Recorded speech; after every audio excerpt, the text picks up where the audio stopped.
বুঝো বন্ধু, একদিন রাত পহেলে দেখবা তুমি নাই, পৃথিবীবাসী জানবে তুমি মরে গেছো।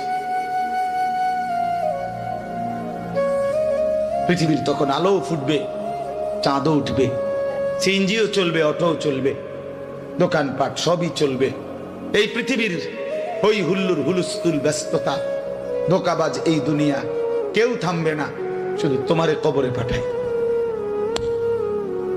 ধোকাবাজ এই দুনিয়া প্রতারক, এই দুনিয়া কেউ থামে না। সামনের সিএনজি অ্যাক্সিডেন্ট করলো, পিছনের সিএনজি থামে না, ছাড়ি দিয়ে যায় না। সামনের গাড়ি অ্যাক্সিডেন্ট করলে পিছনের গাড়ি থামে না, ছাড়ি দিয়ে যায়। স্বার্থপর এই দুনিয়ায় কেউ থামে না। হ্যাঁ, বাপরে দাফন কইরা এই সন্তান, এই বউ বাচ্চারাই আবার আসার পরে ওই দিনকেই ভাত খায়, তাই না? পেট বইরা খায়, লগের ঘরের থেকে আর আইন্দা আনছে, এরা ঠিকই পেট ভরে খায়। তো ওরা না কাঁদলো বিকালে, ওরা না দুপুরে কাঁদলো, কোন ভাত খায় খা। স্বার্থপর, কেউ থামে না দুনিয়া, আলো বাতাস সব চলে, তুমি বন্ধু থাকবে।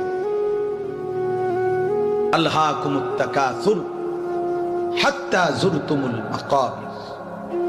আল্লাহ বলছে, বান্দা আখিরাত ভুলে গেলা, দুনিয়ায় ডুবে গেলা, তবে মনে রেখো হাত্তা যুরতুমুল মাকাবির, এরই মাঝে কিন্তু একদিন কবরস্থানেই পৌঁছে যাবে।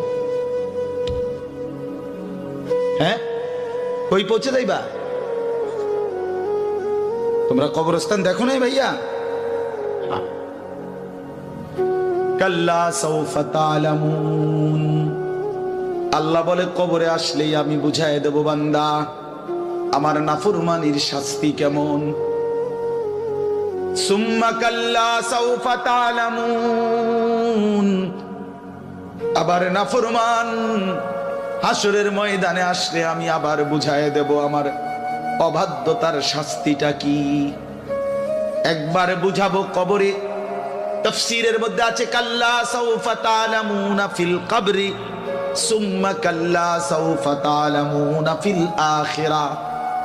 আল্লাহ বলে, একবার কবরে বুঝাইবো আমারে ত্যাগ করা, আমার নাফরমানি, আমারে সিজদা না করার শাস্তিটা কি। কবরেই টের পাইবা। ওয়া ইউকাইয়াদু লাহু মালাকুন আমা ওয়া আসাম্মু আবকাম।